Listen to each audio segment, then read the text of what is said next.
spark plugs that the manual calls for are NGK/6R8Es, which are these right here.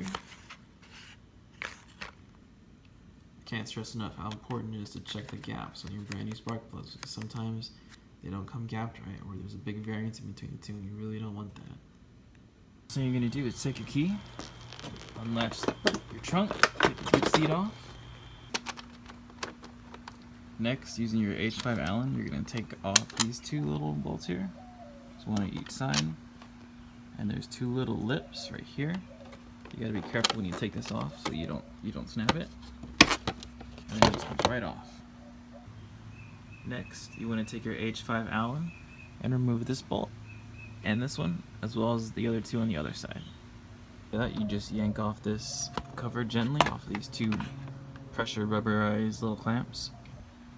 Next, to take the seat off, you just take an 8mm and take off this bolt here and here, and it just comes right off, like so.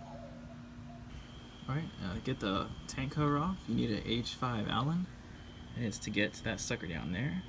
Now, I didn't take these side panels off, I just loosened them to help wiggle it off, but you don't necessarily have to. And other than that, you just need an 8mm to take off this one, and the same two on the other side, and then it should just pop off. Once you've removed all of the screws and bolts from the gas tank cover, you just gotta pop it off. There are two pop-off little things that you gotta kind of just squeeze off. Alright, so to get the inner gas tank off, you're gonna wanna unbolt these two 10mm right here. That's where they bolt in. And these two here are on the back, which is right in front of your seat. Now, to get to your spark plugs, you actually don't need to unlatch any of the stuff on the bottom of the tank. You can just have it, pushed up to the side right there. It'll stay on kind of well, but it's not secure, so don't bump into it. And then you just pull out your boots. And then you're gonna take your 5/8 spark plug extractor, take your spark plugs out. It also really helps if your extractor is magnetic. And then you just install your new spark plugs. Once you got your plugs in there, you're going to want to adjust your torque wrench to 9.4 foot-pounds or 13 Nm. I didn't have a very long extension, but what I did have, I managed to fit it in here on the side, so I didn't need to take any of these fairings off, and torque it down.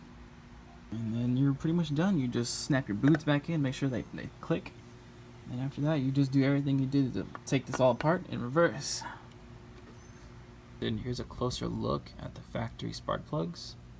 And the manual actually says that these should be serviced every 12 months or 7,000 miles. I didn't realize that. So my bike right now is still has this catalytic converter, and I pushed it to 9,500 miles with 3 years into these suckers. So I didn't have any sort of problems with them. I wouldn't say it's the most urgent of services you need to do. If you're a little overdue, it shouldn't be much of a problem. But yeah, this is what they look like if you pushed it that far.